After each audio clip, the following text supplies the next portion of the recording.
मित्रों, जब आप कभी फील्ड पर जाते हैं और आपको प्रतिद्वंदियों से सामना करना पड़ता है, तो कभी आप यह मत कहने आए कि प्रतिद्वंदी आपका पैर खींचता है, आपको उल्टा पुल्टा बोलता है, आपको गाली देता है, आपके विषय में भ्रम फैलाता है। ये बातें कभी कहने के लिए नहीं आए। स्वाभाविक है, प्रतिद्वंदी अगर वह नहीं करेगा तो क्या करेगा? आपको रेड कारपेट बिछा के स्वागत करेगा। नेपाली में एक कहावत है, बोलने को पीठो बिक्छ, न बोलने को चामल पनि बिक देना। आपके हाथों में हमने हीरा दिया है, जो सैकड़ों हजारों स्वराज्यों के तप से पैदा हुआ है, अभूतपूर्व त्याग और मेहनत से पैदा हुआ है। वह सामुदायिक स्वराज का हीरा आपके हाथों में है, वह जनमत पार्टी का हीरा आपके हाथों में है, और वह लेकर आप समाज में जाते हैं, जनता के बीच में जाते हैं। आप देखते रह जाते हैं और दूसरी पार्टी के लोग आते हैं और जनता को गोबर थमा के चला जाता है और आप देखते रह जाते हैं। क्यों? क्योंकि कहीं ना कहीं हमारी तैयारी नहीं पहुंचती, हमारी वह मानसिकता नहीं पहुंचता, हमें जो अपने ऊपर विश्वास होना चाहिए था वह नहीं पहुंचता है। इसी वजह से हमारे हाथों में हीरा होते हुए भी हम जनता को वह हीरा नहीं दे पाते, और प्रतिद्वंदी पार्टियां जनता के हाथों में गोबर बेचकर चला जाता है, गोबर थमा के चला जाता है। वह कारण है। आपने वह कहानी सुनी होगी, 3 ठग मिलकर गाय को गधा बोल देते हैं और आप सचमुच गाय को गधा मानने की भूल कर बैठते हैं। आपको खुद पर भी यकीन नहीं रहता। इस वजह से ऐसा हो जाता है कि ठग जो है आपको हाथों हाथ ठग कर वहाँ से निकल जाता है। आप छटपटाते रह जाते हैं, आप पूछते रह जाते हैं, आप देखते रह जाते हैं। जब 2 पहलवान अखाड़ा पर उतरता है तो कोई पहलवान ये नहीं कह सकता कि प्रतिद्वंदी तो मेरा पैर खींच रहा है, प्रतिद्वंदी तो मेरा बाल नोच रहा है, प्रतिद्वंदी ने मुझे कसकर पकड़ लिया, प्रतिद्वंदी ने मुझे 2 पेच लगा दिया। ऐसा कोई पहलवान, कोई भी वीर पहलवान नहीं कह सकता है। प्रतिद्वंदी का काम है टांग खींचना, प्रतिद्वंदी का काम है आपके विषय में भ्रम फैलाना, प्रतिद्वंदी का काम है आपके ऊपर एक से एक 2 पेच लगाना और उठा के आपको पटकना। वो वही कर रहा है, वो अपना धर्म निर्वाह कर रहा है। अगर आप सचमुच वीर पहलवान है तो आप भी अपने ऊपर विश्वास कीजिए और आप भी अपनी सारी ताकत लगा दीजिए उसको उठाकर पटकने में। यही अखाड़ा का धर्म है, यही वीर होने की पहचान है। अगर कोई पहलवान अखाड़ा से भागता हुआ चला आया कि सर ये तो मेरा पैर खींचता है, ये तो 2 पेच लगाता है, ये तो मेरे विषय में भ्रम फैलाता है, ऐसा कह के रोते रोते अगर कोई पहलवान वहाँ से अखाड़ा से भाग कर निकल जाता है तो वह वीरता की निशानी नहीं है। अगर आप वीर है तो डट कर सामना करें। प्रतिद्वंदी चाहे जो 2 पेच लगाए, जितना भ्रम फैलाए, जितना आपका बाल नोचे, जितना आपका पैर पकड़े, लेकिन आप भी उससे ज़्यादा होशियारी दिखाते हुए उनको उठा के आप पटकिए। अपने तर्क से, अपनी युक्ति से, अपनी बुद्धि से, अपनी कला से, वही आपको विजय दिलाए। और ये भ्रम फैलाना कोई नई बात नहीं है। महाभारत में भी, महाभारत के युद्ध में भी जब गुरु द्रोणाचार्य को कोई परास्त नहीं कर सका तब क्या किया गया? वही भ्रम का सहारा लिया गया, और वह भ्रम फैलाने वाले कोई और नहीं थे, उसका अपना ही शिष्य धर्मराज युधिष्ठिर थे। धर्मराज युधिष्ठिर जिसने कभी जीवन में झूठ न बोला हो, और उसने वह अफवाह फैलाया कि अस्वस्थामा हतो नर वा कुंजरो। उसने वहां पर भ्रम फैलाया और उस भ्रम के कारण से गुरु द्रोणाचार्य वहां पर ध्यान करने बैठ गए और उसी समय प्रतिद्वंदी आकर उनका सर काट दिया। तो वही यहाँ पर भी होगा, आपके विषय में भ्रम फैलाएगा। अगर आप होशियार नहीं रहे, आप सजग नहीं रहे और चूक गए तो आपका भी सर कलम कर देगा। इसीलिए हम सभी सावधान रहे, होशियार रहे, प्रतिद्वंदी को हर एक चाल से होशियार रहे और अपना काम करते रहे। ये कोई नई बात नहीं है, प्रतिद्वंदी का चाल हमेशा रहेगा, रहता आया है। हम सब अपने ऊपर भरोसा करके आगे बढ़ते रहे। आप कहीं भी काम करने के लिए जाते हैं तो काफ़ी बार यह होता है कि आपको लोग ना कह के लौटा देते हैं और कई बार आप हतोत्साहित हो जाते हैं, निराश हो जाते हैं। तो सोचने वाली बात यह है कि आपको कितने लोग ना कहते हैं यह ज़्यादा मायना नहीं रखता है, क्योंकि आपको सफल होने के लिए सिर्फ एक हाँ काफ़ी है। उदाहरण के लिए एल्वा एडिसन महान वैज्ञानिक जो थे, जिसने चीम का आविष्कार किया, बिजली बल्ब का आविष्कार किया, वो हजारों बार, सैकड़ों नहीं, वो हजारों बार असफल हुए, लेकिन उन्होंने अपना प्रयोग करना नहीं छोड़ा। सैकड़ों बार प्रयोग करते गए फिलामेंट के लिए कि चलो भाई इससे अब प्रकाश निकलेगा, इससे निकलेगा, इससे निकलेगा, कहते कहते उन्होंने सैकड़ों नहीं हजारों बार फेल हुए, असफल हुए, लेकिन फिर भी उन्होंने अपना प्रयोग नहीं छोड़ा, क्योंकि उनका एक ही मानना था कि मैं 1000 बार भी फेल हो जाऊं यह मायना नहीं रखता है। 1000 बार फेल हो गया उसका क्या मतलब है? अगर लास्ट में एक भी बार अगर मेरी बत्ती जल गई, उससे प्रकाश निकल गया, तो मैं कितने 1000 बार की 10,000 बार उससे पहले असफल हुआ वो मायना नहीं रखता है। मैं तो सफल हो गया, सिर्फ एक बार सफल होने से मैं सफल हो गया, वह उसका मानना था। और इसीलिए उसने हजारों बार कोशिशें जारी रखी और अंत में सफल हुआ। और वही कारण से आज हम सब के पास बिजली बल्ब है जो प्रकाश देता है, अंधेरा को दूर करता है। तो उसी तरह हम सबको यह मतलब नहीं रखना है कि कितनी बार हमें लोग ना कहते हैं। याद रखिए, आपको सिर्फ एक हाँ सफलता दिलाने के लिए काफ़ी है। आप 25 लोगों से अभी जाके मिलेंगे, सदस्य बनाने के लिए मिलेंगे, कोई मदद मांगने के लिए मिलेंगे, कोई टेंट की व्यवस्था करने के लिए मिलेंगे, कोई साउंड बॉक्स की व्यवस्था करने के लिए मिलेंगे। आपको 25 आदमी ना कह सकता है, आप निराश मत होइए, क्योंकि अगर 26वें आदमी भी हाँ कह देता है, मदद करने के लिए तैयार हो जाता है, तो वह 25 आदमी ना कहा उसका कोई मायना नहीं। आप तो सफल हो गए, आपकी व्यवस्था हो गई, आप सफल हो गए। इसलिए कितने लोग आपको ना कहते वो मायना नहीं रखता। आप अपनी प्रयास को जारी रखिए और उतनी ही ऊर्जा के साथ जारी रखिए, उतनी ही फ्रेशनेस के साथ जारी रखिए, आपको सफलता जरूर मिलेगी। क्योंकि आपको सफल होने के लिए सिर्फ एक हाँ भी काफ़ी है। आप कहीं भी कार्यक्रम करने जाते हैं, कहीं बैठक ही करते हैं, कभी अंतर्क्रिया कार्यक्रम करते हैं, उसमें तरह तरह के लोग आते हैं, सैकड़ों लोग बीच में बैठे रहते हैं और उसमें मानिए सिर्फ एक आदमी उठकर आपका विरोध कर देता है, आपको उल्टा सीधा बोल देता है, आपको गालियां ही दे देती है, हो हल्ला हो जाता है, सब लोग उसको ही देखने लगते हैं। आपको लगता है कि कार्यक्रम तो असफल हो गया, आपको ऐसा लगता है, आपको बहुत बुरा लगता है। लेकिन हमको क्या याद रखना है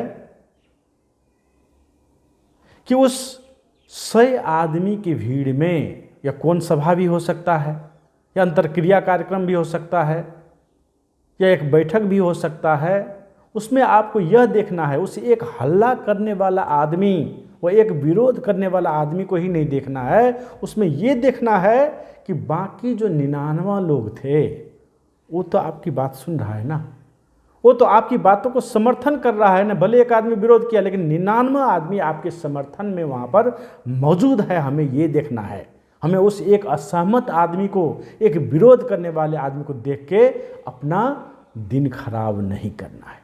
ये बात याद रखिए।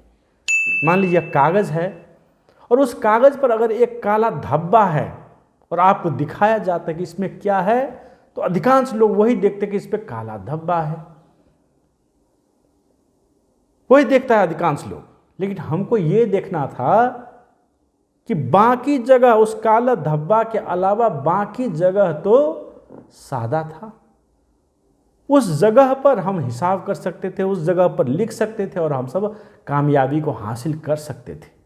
लेकिन हम सब कहीं न कहीं चूक कर जाते हैं और उसी काला धब्बा को देखकर अपना दिन बिता देते हैं। हम सबको वह काला धब्बा नहीं देखना है, बल्कि खाली, बाकी जो खाली जगह है उसको देखना है, उसको प्रयोग में लाना है और उससे हमें कामयाबी हासिल करना है। यह बात देखना है। और जीवन में आपके साथ कौन कौन है वह मायना रखता है। जीवन में कौन नहीं आया, आपके साथ क्या नहीं है, यह ज़्यादा मायना नहीं रखता है, क्योंकि आपका जीवन तो उससे प्रभावित होगा जो आपके साथ है, वो वैल्यू एड करेगा।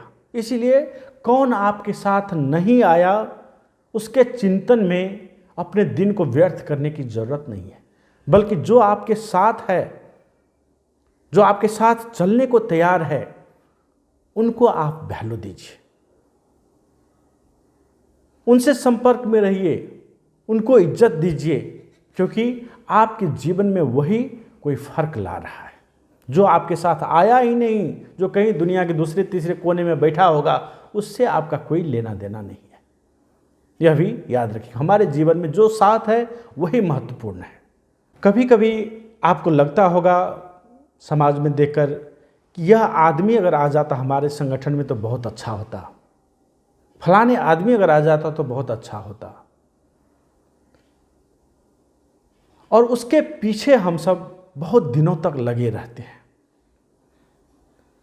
और वह तर्क पे तर्क उससे किए जाते हैं। आपको लगेगा कि हम उसको तर्क से परास्त कर देंगे तो लग जाएगा, नहीं। तर्क के द्वारा आप किसी को परास्त करके उसे अपने संगठन में नहीं लगा सकते। तर्क से उसे परास्त कर देने पर उसका जो है ईगो हर्ट हो जाता है और वह आपको परास्त करने, भले वो तत्काल में अपनी गलती, अपनी पराजय स्वीकार करने पर मजबूर हो जाए, लेकिन वह फिर से आपको परास्त करने के लिए कोई न कोई तरकीब निकालता रहेगा। वो अपनी हार वास्तव में नहीं मानता है, वो आपके खिलाफ कोई न कोई प्रमाण निकालता रहेगा, क्योंकि उसका ईगो हर्ट हुआ है। इसीलिए यह कभी मत सोचे कि किसी भी आदमी को आप तर्क के द्वारा, प्रमाण के द्वारा परास्त करके उसे अपने संगठन में लगा लेंगे, यह मत सोचे। आप अपना तर्क देते रहेंगे और वो अपना तर्क देता रहेगा, वो अपना थुथुर पकड़ा रहेगा और इसी में वर्षों वर्ष बीत जाती है और कोई उपलब्धि हासिल नहीं होती है। इसीलिए हमें ऐसे थुथुर आदमी के पीछे, इसलिए हमें ऐसे जिद्दी आदमी के पीछे अपना समय को बर्बाद नहीं करना है। हम सब जनता के बीच में जाएं, न कि ऐसे एक दो व्यक्ति विशेष के पीछे पड़े रहें। जनता के बीच में जाने से ही उपलब्धि हासिल होगी। एक दो या बकबक करने वाले आदमी, एक दो ज़्यादा ही बहस करने वाले आदमी के पीछे लगकर कोई फ़ायदा नहीं है। हाँ, ये बात ज़रूर है, एक बार अपनी बात को ज़रूर रखें। उसे मानना होगा तो मानेगा, नहीं मानना होगा तो वो अपना तर्क देता रहेगा, अपनी बातें करता रहेगा और उसी में वो दिनचर्या बिताता रहेगा। भाड़ने वालों का कोई अहमियत नहीं होता है। खाने में कोई जहर दे दे तो उसका इलाज है, लेकिन अगर कान में कोई जहर घोल दे उसका कोई इलाज नहीं होता। आज चाहे जितने भी भाड़ने वाले लोग हमारे खिलाफ लगे हैं, पर याद रहे भाड़ने वाले लोगों का इतिहास में कोई अहमियत नहीं होता है। वो जब भी जाना जाएगा एक भाड़ने वाले, एक विलेन के रूप में ही जाना जाएगा, उसका कोई अपना इतिहास नहीं होता है। वो सदैव चुगलखोर के रूप में ही, पैर खींचने वाले लोग के रूप में ही जाना जाएगा। समाज पैर खींचने वालों का नहीं होता है, बल्कि हाथ खींचने वालों का होता है। समाज में सम्मान हाथ खींचने वालों को किया जाता है, पैर खींचने वालों को नहीं। इसीलिए पैर खींचने वाले और भाड़ने वालों पर हमारा विजय अंततः निश्चित है। भाड़ने वाले लोगों की कोई कहीं स्थान नहीं रहेगा। गाली किसको नहीं दी गई? हमको बताइए, इतिहास में किस महापुरुष को गाली नहीं सुनना पड़ा? भगवान जो श्री कृष्ण हुए, उनको तो मुंह पर ही सैकड़ों बार गाली दी गई, सैकड़ों बार मुंह पर ही गाली दी गई। भगवान मर्यादा पुरुषोत्तम श्री राम हुए, उनको भी उनके प्रजा ने ही अनेकों बार गालियां दी। भगवान बुद्ध हुए, उनको भी कुछ कहना, कोई गाली बाकी नहीं रहा होगा, सभी गालियां दी गई। तो यहां पर हर एक महापुरुषों को गालियां पड़ती है, गालियां दी जाती है।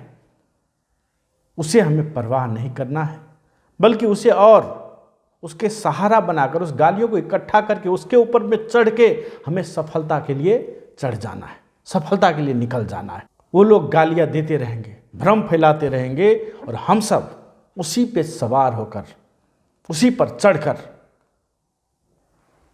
आगे निकल जाएंगे।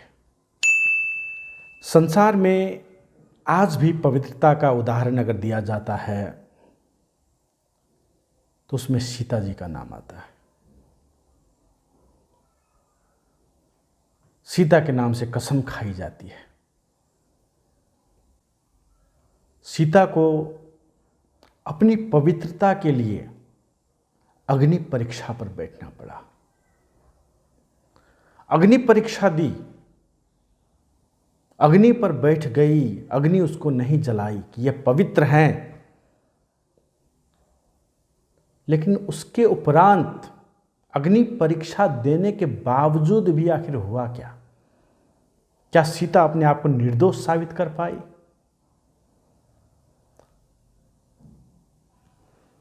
उस पर फिर भी सवाल उठाई। अग्नि परीक्षा पर बैठने के बाद भी उस पर सवाल उठाई, और उसके अपने ही प्रजा द्वारा। और सवाल भी ऐसा उठा कि अंततः सीता को वनवास जाना पड़ता है, और वनवास में ही दुखद स्थिति में उनको मृत्यु का वरण करना पड़ता है।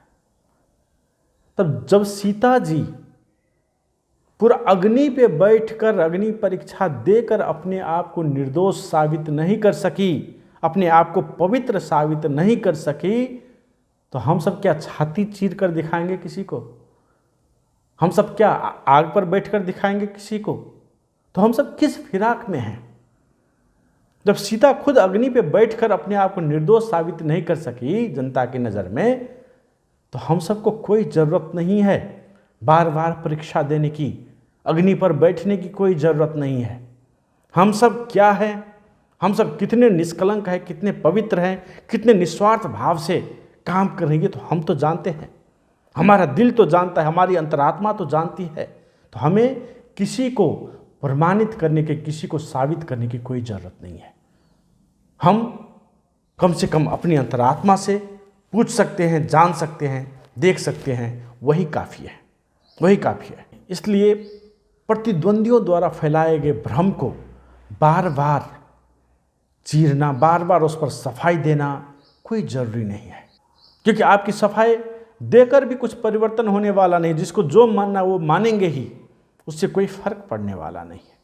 इसीलिए हम सब उसमें अपना समय नष्ट न करें, अपना जो काम है उसे करते रहें, अपना जो संगठन बनाने का काम है, जो हमें विजय दिला सकता है, उस पर ध्यान केंद्रित करें। हम सब कोई डिटर्जेंट पाउडर नहीं है जो सफाई देते रहेंगे, अपना हम सब काम पर केंद्रित करें। अगर आप सफाई देने के लिए रुक गए, ठहर गए, हर भौंकने वाले कुत्तों के ऊपर पत्थर फेंकने के लिए लग गए, तो आप अपने गंतव्य की ओर नहीं जा सकते। अगर आप रास्ते में ठहर गए तो आप सड़े हुए कुएं की तरह बन जाएंगे। लेकिन जब नदी की धारा की तरह आप बहते रहें तो ये गंदगी जो है, जो लोग फेंकते रहते हैं साइड साइड से, वो सारी के सारे बह जाएगी, सारे के सारे बह जाएगी और आप जाकर अपने गंतव्य समुद्र से जाकर मिलेंगे। इसीलिए हमें बहते रहना है, नदियों की धारा की तरह बहते रहना है, हमें ठहरना नहीं है। ये कचरा लोग अपने आप साफ होते जाएंगे और हमें गंतव्य हासिल होगा।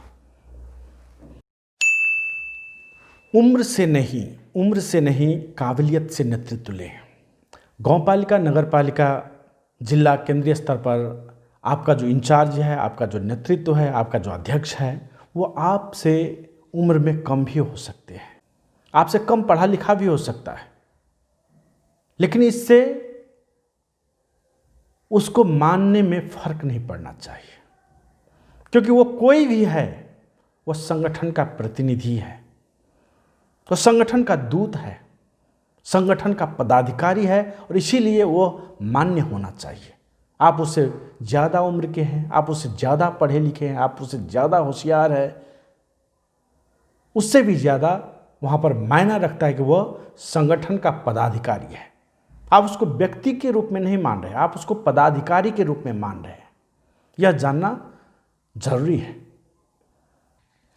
रामायण में श्री राम जी क्या करते हैं, अंगद को भेजते हैं, वानर अंगद को दूत बनाकर लंका भेजते हैं।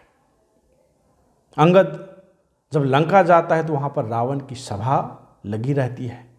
उस सभा में एक से एक धुरंधर विद्वान, धुरंधर बलशाली लोग सब, पराक्रमी लोग सब मौजूद रहते हैं, और उसमें एक वानर दूत बनकर पहुंच जाता है और रावण को समझाने की चेष्टा करता है कि मैं श्री राम जी का दूत बनकर आया हूं और आपको समझाने आया हूं, कह के अंगद जी कहते हैं।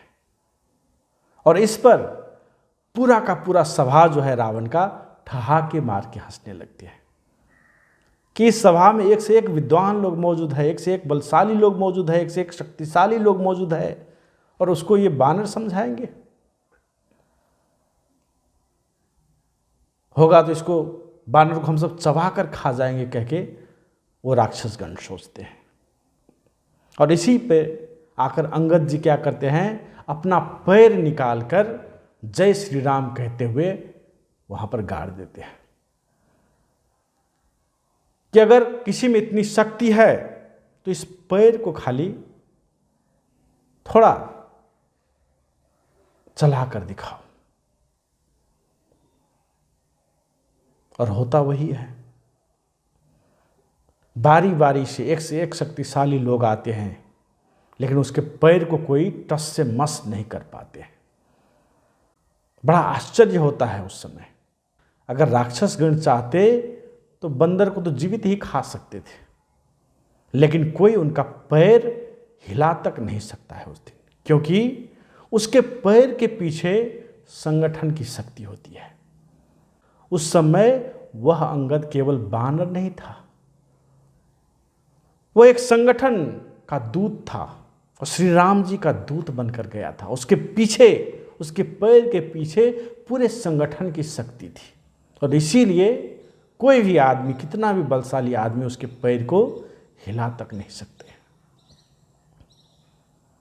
इसीलिए अगर संगठन की कोई भी प्रतिनिधि कहीं पर भी है, कैसा भी प्रतिनिधि है, तो हम सबको ये मानना होगा कि उसके पीछे में वो अकेले नहीं है, उसके पीछे में पूरे संगठन की शक्ति है, पूरे संगठन उसके साथ है। वो कोई व्यक्ति नहीं है, वो संगठन का प्रतिनिधि है, और इसीलिए उस प्रतिनिधि को मानना सभी का फर्ज बनता है। यह बात जानना जरूरी है। और खाली उम्र ज़्यादा होना ही राजनीतिक नेतृत्व के लिए पर्याप्त नहीं होता है। मान लीजिए कोई आदमी 80 वर्ष का हो गया, इसी का मतलब ये नहीं कि वही पायलट बनकर आपको प्लेन चलाकर आपके गंतव्य तक पहुंचा देगा, यह जरूरी नहीं है। जिसके पास वह पायलट बनने की काबिलियत रहेगी, भले वो 20 वर्ष का लड़का ही क्यों ना हो, वही पायलट बनकर आपको अपने गंतव्य तक पहुंचा सकता है। वही बात राजनीतिक पार्टी में भी होती है।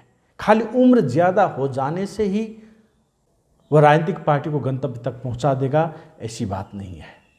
जिसके पास वह काबिलियत होगी, वही संगठन का नेतृत्व लेकर संगठन को अपने गंतव्य तक, अपने लक्ष्य हासिल करने में मदद कर सकते। अभी ऑस्ट्रिया में सेबेस्टियन क्रूज केवल 30 वर्ष में ही वहाँ के चांसलर बने हैं। फ्रांस में भी इमैनुअल मैक्रोन 39 वर्ष में ही राष्ट्रपति बने हैं। फिनलैंड में साना मरीना 34 वर्ष में ही वहाँ के राष्ट्रपति बने हैं। कनाडा जैसे देश में 43 वर्षीय इंजीनियर जस्टिन ट्रूडो दूसरे सबसे कम उम्र के प्रधानमंत्री हुए हैं। उससे पहले जोय क्लार्क केवल 39 वर्ष में कनाडा के प्रधानमंत्री हुए थे। क्या उन विकसित देशों में उनसे ज़्यादा उम्र के, ज़्यादा तजुर्बे वाले लोग, ज़्यादा पढ़े लिखे लोग नहीं थे? फिर भी यही लोग क्यों बने?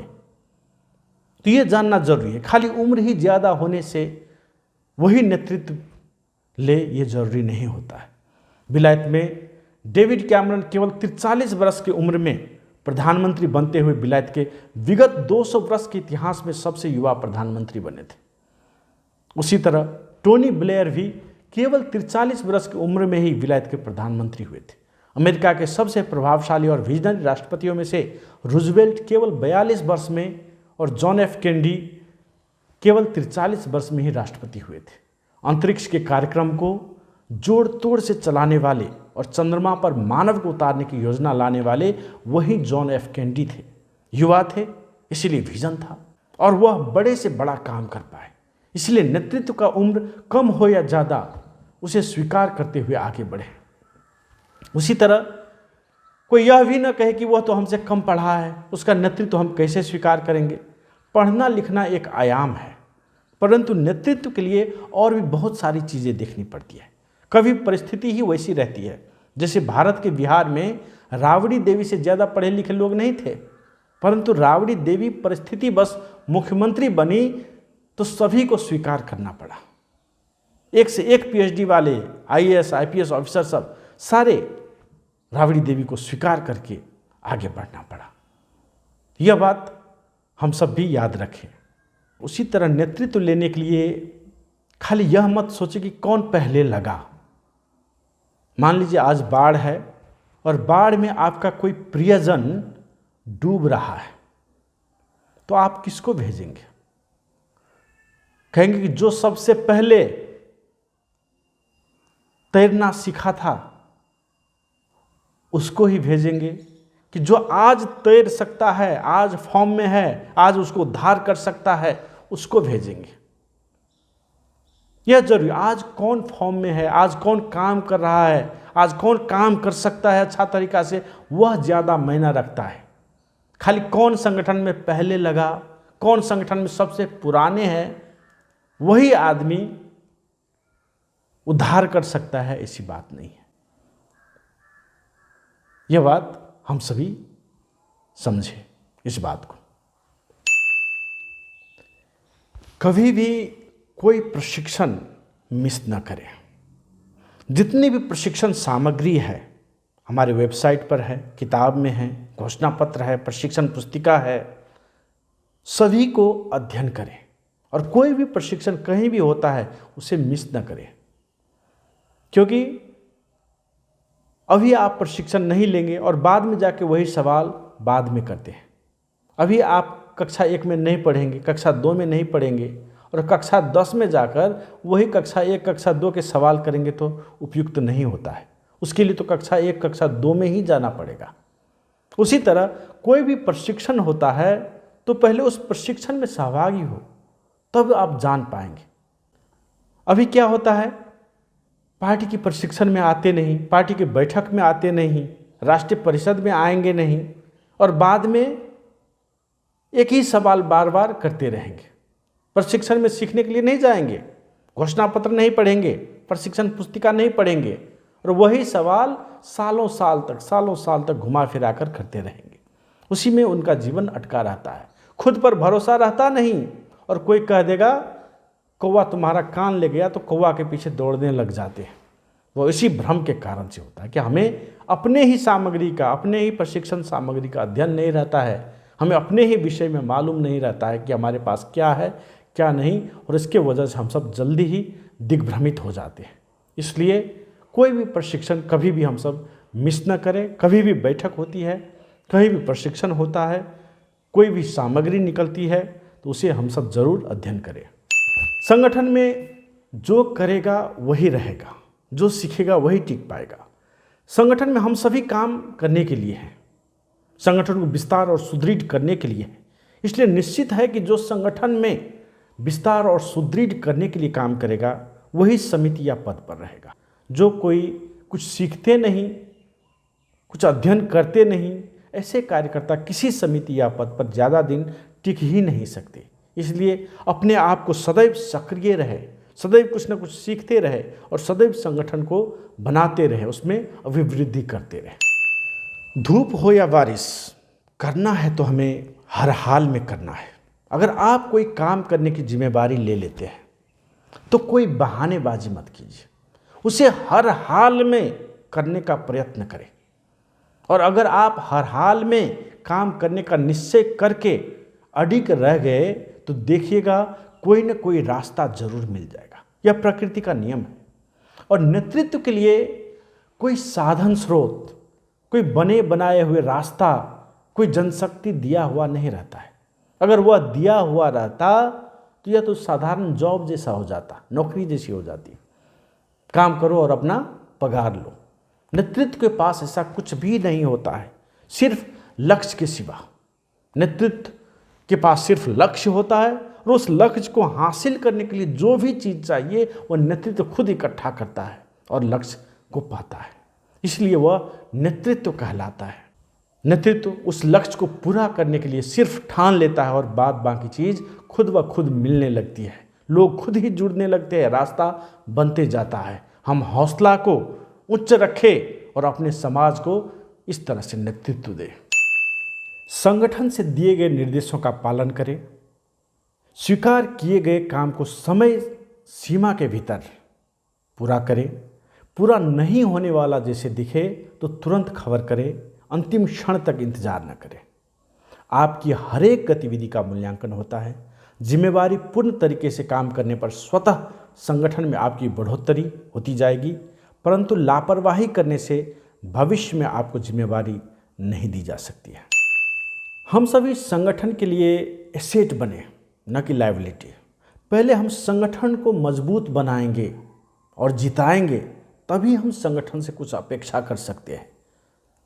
जब संगठन मजबूत ही नहीं रहेगा, संगठन बना ही नहीं रहेगा और हम सब तब उस संगठन से कुछ अपेक्षा नहीं रख सकते हैं।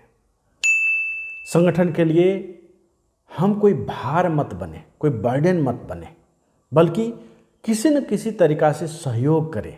संगठन को आपको ढोना न पड़े, ये याद रहे। आपके लगने से संगठन को कोई तो फायदा हो, कोई हित तो हो, कोई एक छोटा सा छोटा काम भी तो हो, कुछ तो मजबूती मिले। यह बात हम सब याद रखें। संगठन में सदैव संगठन के सदस्य के साथ सद्भाव एवं समानतापूर्ण व्यवहार करें। संगठन के सदस्य हो या आम जनता, किसी को भी किसी वर्ग, धर्म, जाति या अन्य आस्था के कारण उस प्रति दुर्व्यवहार न रखें। संगठन में किसी को भी जुड़ने में भेदभाव न करें। पहले वे किस पार्टी में थे, किस राजनीतिक शक्ति में थे, उनका राजनीतिक इतिहास क्या था, वे किस वर्ग, धर्म, जाति या समुदाय से हैं, इसके आधार पर कभी भी किसी को जुड़ने से न रोकें। पार्टी की सदस्यता विधान की धारा अनुरूप योग्य कोई भी आदमी लेने के लिए स्वतंत्र है। पार्टी या समिति में मैं ही रहूं और दूसरा कोई ना आए, यह भावना कभी ना रखें। ऐसी भावना रखने वालों का मूल्यांकन अच्छा नहीं होता है और उसे भविष्य में अवसर नहीं दिया जा सकता है। इसीलिए कभी भी यह मत सोचे कि मैं आऊँगा तो यह मत आए, यह रहेगा तो मैं नहीं रहूँगा, इस तरीके से इस भावना से संगठन नहीं चल सकता है। ऐसी भावना बिल्कुल ना रखें, क्योंकि यह आप किसी व्यक्ति को नहीं मान रहे, संगठन के सदस्य को मान रहे हैं, उस हिसाब से सभी को ले। याद रखें, पार्टी की घोषणा के समय में ही बताया गया था कि हमें कम से कम अभी से 15 गुना ज़्यादा बड़ा संगठन बनाना है। अर्थात उस समय अगर हम सब 1 लाख सक्रिय कार्यकर्ता थे तो अभी 15 लाख सक्रिय कार्यकर्ता बनाना है। और इसका मतलब ये होता है कि अगर एक आदमी पुराना है तो वहाँ पर 14 आदमी नया होना चाहिए। इसीलिए कभी ये मत सोचे ये फलाना आदमी को तो कहीं नहीं देखा था, ये कहाँ से आ गया, ये नया आदमी को कैसे जगह मिल गया, ये नया आदमी कहाँ से आ गया, ऐसे कभी भी हम सब न सोचें। हमें तो लाखों लाख नए आदमी को लाना है, उनको जिम्मेवारी देना है, उनको संगठन में लगाना है। इस हिसाब से हम सब, इस सोच के साथ हम सब आगे संगठन विस्तार का जो रफ्तार है उसमें आपके कारण कोई बोटलनेक अर्थात कोई बाधा सृजित ना हो। जैसे बिना दूसरों को जिम्मेवारी सौंपे हुए आप छुट्टी पर चले गए, 3 महीना गायब ही हो गए, फाइल लिस्ट ऑफिस या दराज या साधन स्रोत बंद करके ही चले गए, यह बातें बिल्कुल नहीं होना चाहिए। जिम्मेवारी किसी को सौंप कर जाएं। आपके कारण से संगठन में जो लगने वाले आदमी हैं, लगने के लिए जो इच्छुक आदमी हैं, उनको लगने में कोई बाधा नहीं होना चाहिए, वो खुले तरीक़ा से लग सके, यह आप सुनिश्चित करें। याद रहे, संगठन की समितियों में पद परिवर्तन होता रहता है, इसलिए पद मुक्त होना और नए का नियुक्त होना एक सामान्य प्रक्रिया है, यह चलता ही रहेगा। इसलिए पदमुक्त या पद पर नियुक्ति के विषय को लेकर अनावश्यक टीका टिप्पणी न करें।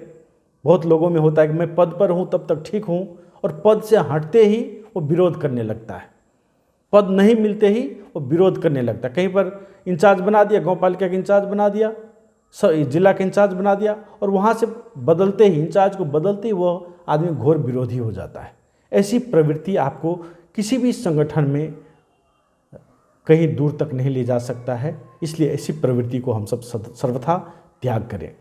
संगठन बनाते और चलाते समय जोड़ने की मानसिकता रखनी चाहिए कि कार्यकर्ता को कैसे मिलाकर जुलाकर एक जगह जोड़ कर रख सकते हैं, उस मानसिकता के साथ हम सब चले। कार्रवाई करना और संगठन से निकालना हमारा काम नहीं है, वह तभी होगा जब बाकी और कोई विकल्प नहीं रहेगा संगठन के पास, तभी ही कार्रवाई का सहारा लिया जाए, वरना हम सब आखिरी हद तक सभी को मिलाकर ही ले जाने की कोशिश करें। पार्टी के काम और आपका अपना निजी काम, जैसे नेटवर्क मार्केटिंग हुआ, सहकारी का काम हुआ, आदि को अलग अलग रखें और स्पष्ट रखें। पार्टी के कार्यक्रमों में अपने निजी काम का प्रमोट बिल्कुल ना करें। पार्टी के आधिकारिक लेटर हेड का प्रयोग प्रक्रिया पहुंचाकर ही करें। जिस समिति को यह अधिकार दिया गया है वही लेटर हेड का प्रयोग कर सकती है। पार्टी का नाम, प्लेटफॉर्म, लेटर हेड, छाप, सदस्यता रसीद आदि का कोई दुरुपयोग न करें। इसका दुरुपयोग न हो इसके लिए निगरानी रखें। कोई आदमी अनधिकृत रूप में चंदा न उठाएं और न उठाने दें, इसके लिए निगरानी रखें। कहीं पर ऐसी गतिविधि हुई है तो प्रमाण सहित केंद्रीय समिति को खबर करें। सिर्फ कहने या आशंका के भर पर नहीं, बल्कि ठोस प्रमाण के आधार पर ही यह खबर करें, परंतु खुद ही अनावश्यक हल्ला और बदनामी बाहर न फैलाएं। प्रमाण बिना ही बदनाम करने के लिए चंदा विषय में अनावश्यक और झूठा हल्ला बाहर फैलाने पर उल्टी कार्रवाई भी हो सकती है। क्योंकि अकेले सभी काम नहीं किया जा सकता, इसीलिए काम को समिति के पदाधिकारी आपस में बांट लें। सभी पदाधिकारी का नाम, तस्वीर और मोबाइल नंबर सहित लिस्ट पार्टी कार्यालय की दीवार पर लगाकर रखें, ताकि कोई भी सदस्य अपने क्षेत्र के पदाधिकारी से संपर्क कर सके, सही काम में सही आदमी को लगा सके। पार्टी में जिसकी जो जिम्मेवारी है उसी अनुरूप संबंधित व्यक्ति या विभाग से संपर्क करें। हर एक चीज़ के लिए केंद्रीय अध्यक्ष को ही सीधे फ़ोन करना ये अच्छी बात नहीं है। हम सभी एक कमांड चेन के अनुसार चले। अगर वार्ड की कोई बात है तो वार्ड अध्यक्ष से या वड़ा के संयोजक से संपर्क करें। गांव पालिका की कोई बात है तो गांव पालिका के संयोजक से संपर्क करें। जिला की कोई बात है तो जिला संयोजक से संपर्क करें। उसी हिसाब से अपने अपने स्तर पर हम सब कमांड चेन का पालन करें। कोई भी काम की जिम्मेवारी लिए हैं तो उसे हर हाल में पूरी करें। अगर नहीं कर सकने की बात है तो जितनी जल्दी हो ऊपर की समिति या इंचार्ज को खबर करें, क्योंकि आपके भरोसे अगर कोई मकान के ऊपर से कूद रहा है और आप नीचे जाली लगाने की जिम्मेवारी लेकर उसे पूरी नहीं करेंगे, वह आदमी तो आपके भरोसे रहकर गिरकर मर ही जाएगा। जिस जगह रहना है उसे गंदा न करें। कहने का मतलब अपनी पार्टी को ही विवाद में न घसीटे, अपनी पार्टी को ही बदनाम न करे, अपनी पार्टी को ही क्रिटिसाइज न करे। इससे जनता में बहुत बुरा प्रभाव पड़ता है। विरोधियों के बोलने से भी ज़्यादा अपनों के द्वारा ऐसी चीज़ें बोलने पर संगठन को आघात पहुंचती है। इसलिए सावधान रहें। खास करके सामाजिक संजाल फेसबुक आदि पर विवाद और असंतुष्टि की बात ना लिखें। अगर असहमति या असंतुष्टि की कोई चीज़ है तो आप अपनी समिति में बैठकर या सीधे अपने इंचार्ज से बात करके सुलझाएं। जिला के आर्थिक भाग अपने अपने जिले से व्यवस्थापन करना है, उसी तरह का व्यवस्थापन स्थानीय स्तर पर भी लागू करना है।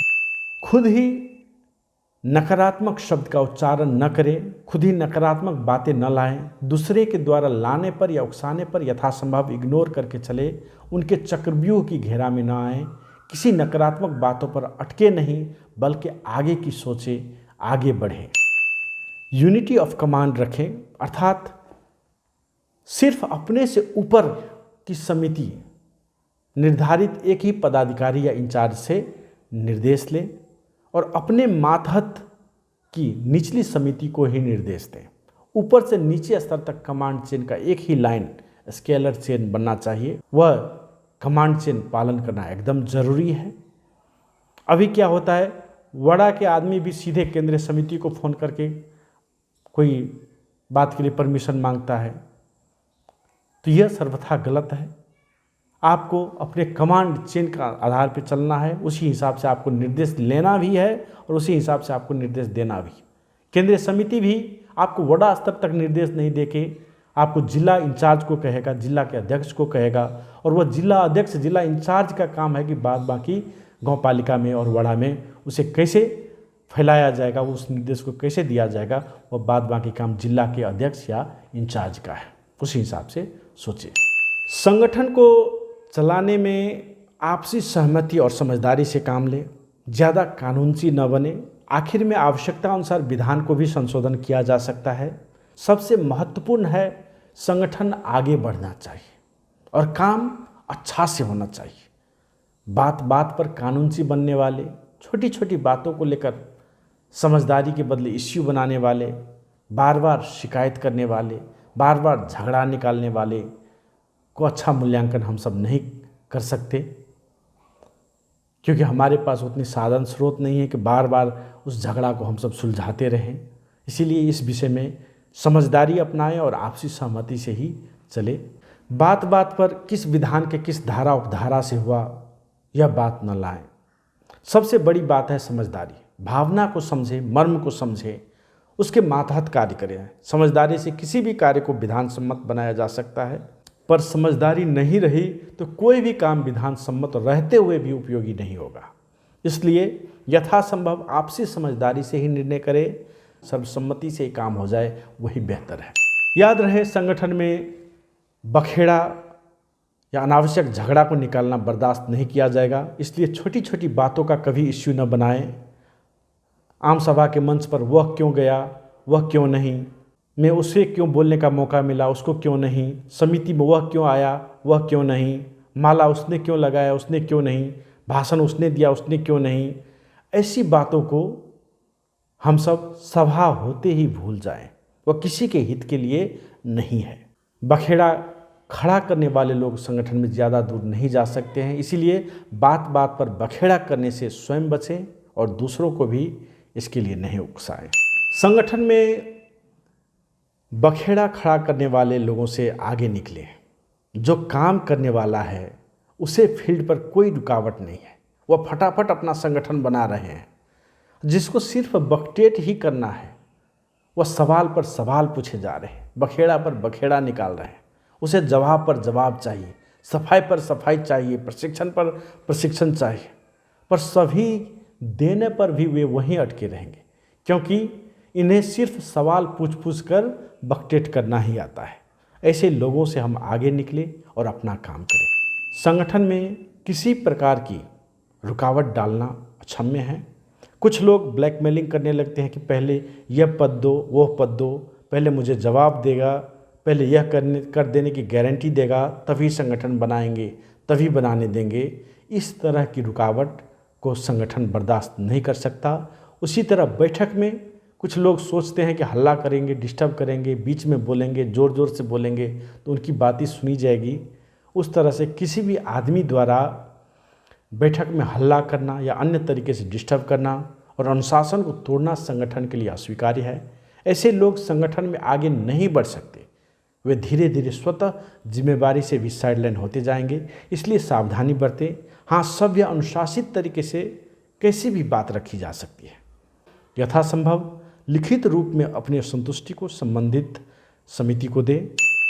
छोटी छोटी बातों से नाराज़ न हो, जैसे कि हमारे पेज से या जनमत पार्टी के पेज से आपकी तस्वीर, समाचार, पोस्ट या कविता क्यों नहीं शेयर हुआ, आपका फ़ोन क्यों नहीं उठा, आपका मैसेज का रिप्लाई क्यों नहीं आया, आपको मिलने का टाइम क्यों नहीं दिया गया।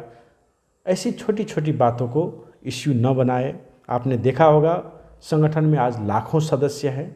फेसबुक पेज पर भी आपने देखे होंगे कि 5 लाख से ऊपर लोग सदस्य हैं। उस 5 लाख लोग में से अगर 1000 में भी एक लोग मैसेज करेगा तो दिन का 5 से मैसेज होता है। अब 5 से मैसेज को कोई आदमी 10 मिनट का रिकॉर्ड करके आवाज़ भेज रहा है, कोई कुछ भेज रहा है, कोई लंबा लंबा लिख कर भेज रहा है, उसको जवाब देना संभव होगा? बिल्कुल नहीं। और जवाब नहीं देने पर कहते हैं कि जवाब कहाँ दिया। तो इसलिए थोड़ा समझने की कोशिश करें कि जिस स्तर पर संगठन बढ़ रहा है उस स्तर पर अब हर एक आदमी को सीधे जवाब देना मुमकिन नहीं हो सकता है।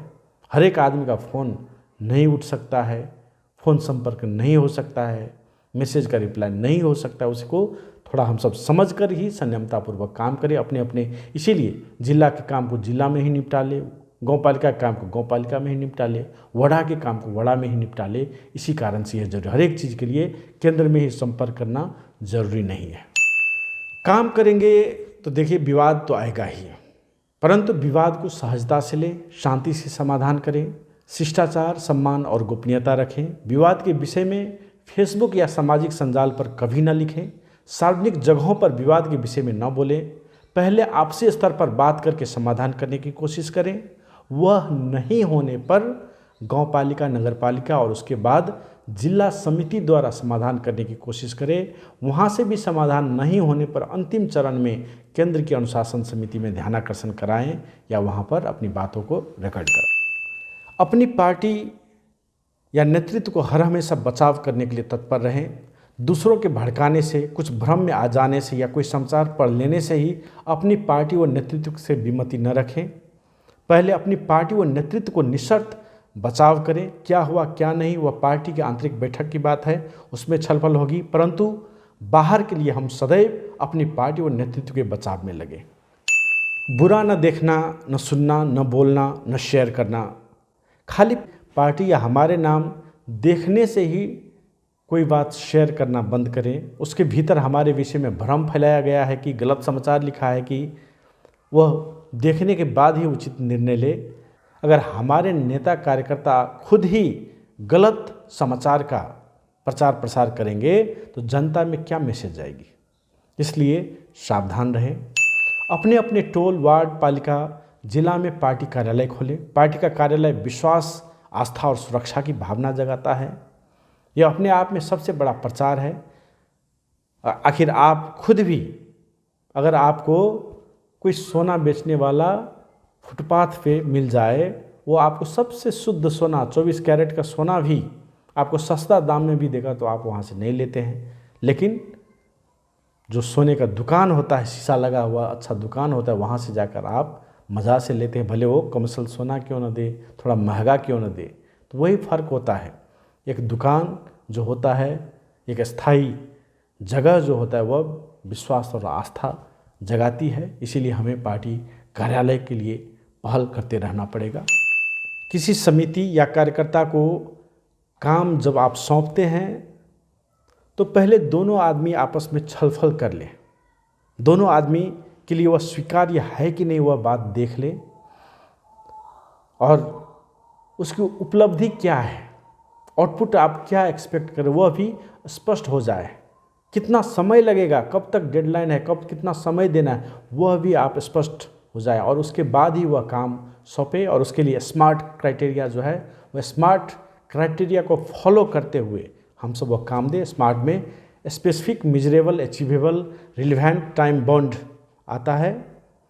और जब तक काम पूरा नहीं होता है तब तक आप उसको फॉलो अप करते रहिए। ये नहीं कि काम एक बार दे दिया फिर भूल गया, फिर एक बार अंतिम में पूछा कि काम हुआ कि नहीं।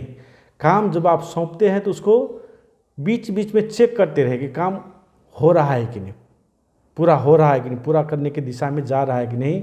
उस हिसाब से हम सब अनुगमन करते रहे, चेक करते रहें, और उस हिसाब से हम सब काम को कार्यकर्ताओं में सौंपें। और केंद्र जो कोई जानकारी मांगता है, किसी चीज़ के लिए फ़ोन करता है या कोई निर्देश देता है तो उसे अविलंब माने। एक बार कहने पर ही समय सीमा के भीतर में उस काम को पूरा करें, क्योंकि केंद्र को बड़ा समिति से लेकर केंद्रीय समिति तक हज़ारों समिति देखना पड़ता है, और इसीलिए वह बार बार पूछ नहीं सकता। इस बात को समझे और सतर्क रहे कि केंद्र को दोबारा आपको कहना न पड़े। प्रेस रिलीज छोटी छोटी घटनाओं के लिए नहीं किया जाएगा, और प्रायः सिर्फ अपनी पार्टी या कार्यकर्ताओं से संबंधित विषय के लिए ही किया जाएगा। अधिवेशन नहीं होने तक लेटर हेड और छाप का प्रयोग केंद्र या अध्यक्ष के निर्देश अनुसार ही किया जाएगा। अंतर्वार्ता के विषय में अंतर्वार्ता उकसावे में न दे, बल्कि अपनी रणनीति के अनुसार ही दे। अपनी रणनीति और गोप्य योजना तथ्य न बताएं। अंतर्वार्ता देने से पहले आपके पास घोषणा पत्र, विधान, पार्टी का निर्णय और प्रेस रिलीज आदि की पूरी जानकारी हो। अंतर्वार्ता के लिए पूरी तैयारी करके, हो सके तो एक फाइल तैयार करके ही रखें। विरोधी शक्तियों के भ्रष्टाचार और गलत कार्यों का पूरा लिखित प्रमाण ही संकलन करके फाइल बनाकर रखें, ताकि उसे जनता के बीच में दिखाया जा सके। वक्तव्य के विषय में हमारी पार्टी या लक्ष्य से असंबंधित विषय पर नो कमेंट की नीति ले। पड़ोसी या अन्य दूसरे देशों के मामलों में भी नो कमेंट की नीति ले। समाज में सैकड़ों हजारों मुद्दे हैं, सैकड़ों घटनाएं होती रहती है, सैकड़ों विषय पर बहस होता रहता है। हर विषय पर हमें अपना मंतव्य देना आवश्यक नहीं है। वैसा करने से हम विवाद में उलझते रहेंगे और अनावश्यक कठिनाइयाँ भी बढ़ती रहेगी। हम बस अपने लक्ष्य पर केंद्रित रहें। प्रचार प्रसार व सामाजिक संजाल संबंधी नीति में सामाजिक संजाल या पत्र पत्रिकाओं में सकारात्मक, वीरतापूर्ण और हौसलावर्धक न्यूज़ ही छपवाएं, शेयर करें। हम सभी सामाजिक संजाल या अन्य जगहों पर भी क्या शेयर करते हैं, क्या नहीं, उससे संगठन को क्या असर पड़ेगा, जनता उत्साहित होगी, सकारात्मक होगी कि नहीं, यह जरूर सोचें। उकसाने वालों से सावधान रहें, ट्रोल से बचें। किनारे में बैठकर हमें आग में कूदने के लिए उकसाने वाले और अनेकों प्रश्न करने वालों का प्रयोजन को पहचानें और उनसे सावधान रहें। वह आपसे विवादास्पद अभिव्यक्ति लेने, आपका चरित्र हत्या करने, गोपनीयता भंग करने या आपसे अवांछित कार्य कराने का भी षड्यंत्र हो सकता है। अपने कार्य के विषय में जानकारी देना या न देना अपनी रणनीति के अनुसार हो, किसी के उकसावे अनुसार नहीं। सामाजिक संजाल, फेसबुक, ट्विटर आदि पर अगर आप उकसाने वाले ट्रोल की बातों से ज़्यादा परेशान रहते हैं, आपका फोकस डिस्टर्ब हो जाता है, आप उनके चक्रव्यूह में उलझकर बहस में अपना अमूल्य समय नष्ट करने में बाध्य हो जाते हैं, तो उन्हें ब्लॉक या अनफ्रेंड कर दें। इससे आप अपने काम पर ध्यान केंद्रित कर सकते हैं। याद रहे, सामाजिक संजाल पर बहस जीतने से ज़्यादा जरूरी है वास्तविक गांव और टोल में जाकर संगठन और समिति बनाना और निर्वाचन में जीतना। वही उनके लिए अंतिम जवाब होगा। खास करके केंद्रीय स्तर के नेता फेसबुक, ट्विटर के विवाद में उलझने और कमेंट लिखने से बचें, इससे ज़्यादा ही हानि होती है। अपने फेसबुक वॉल पर दूसरों का पोस्ट ना आए, इसके लिए टैगिंग संबंधित सेटिंग मिलाकर रखें। कमांड चेन माने, अगर कारखाना चेन का कोई पार्ट अपना काम नहीं करेगा तो वह चेन टूट जाएगा और सारा काम बिगड़ जाएगा, पूरी दुर्घटना ही हो जाएगी। इसीलिए अपनी जगह पर अपने निर्धारित जिम्मेवारी को निभाते हुए काम करें। हर एक कड़ी पद है, व्यक्ति नहीं।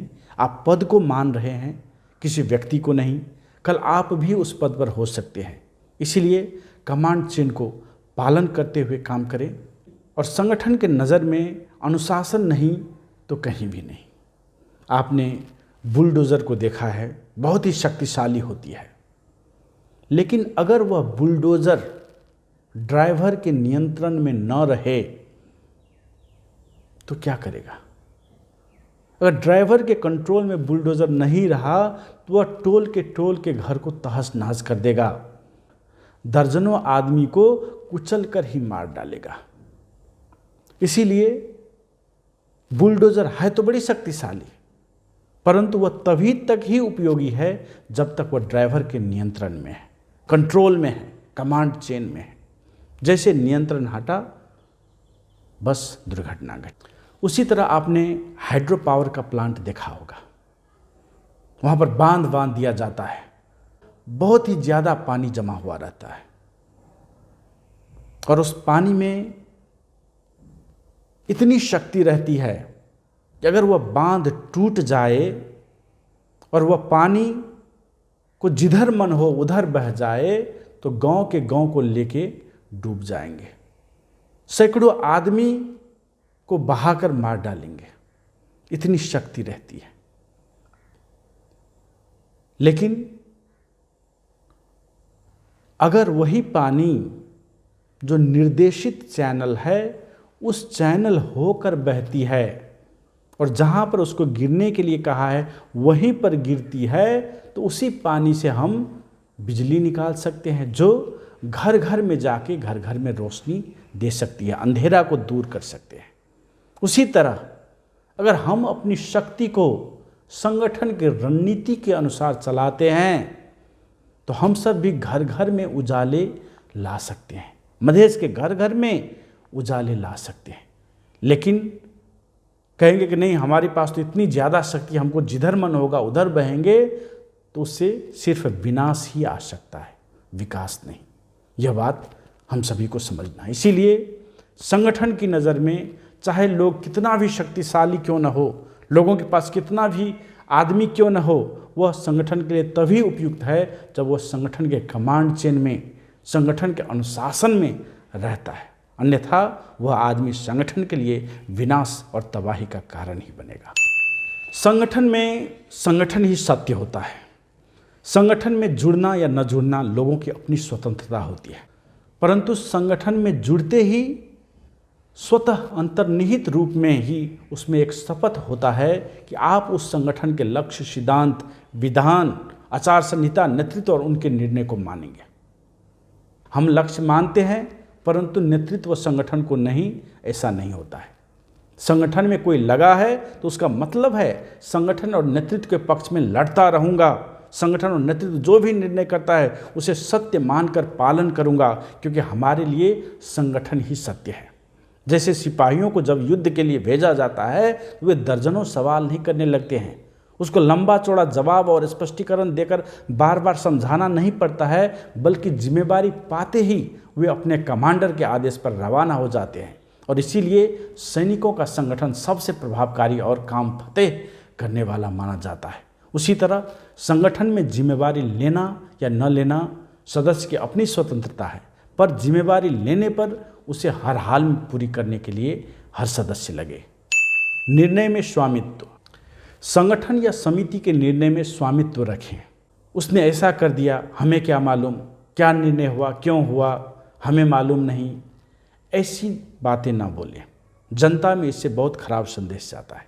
हमारे संगठन का निर्णय है, हमारी समिति का निर्णय है, हमारे नेतृत्व का निर्णय है, तो यह हम सभी का निर्णय है, यह भाव आना चाहिए। और याद रहे, निर्णय लेने का अधिकार नेतृत्व में स्वतः प्रत्याभूत रहता है। पुनः पुनः जनमत लेकर सभी से पूछकर निर्णय करना नहीं पड़ता, नेतृत्व खुद निर्णय कर सकता है। गोपनीयता और आचार संहिता का पालन। आंतरिक कार्यक्रम या बैठक में यथासंभव मोबाइल फ़ोन को स्विच ऑफ करके बाहर रखवाने से बेहतर होगा। अपनी रणनीति को सदैव गोप्य रखें। मोबाइल फ़ोन आजकल हर आदमी रिकॉर्ड कर सकता है, जो कि वह ब्लैकमेल करने या झगड़ा लगाने के लिए प्रयोग कर सकता है। इस बात की सावधानी सदैव अपनाएं।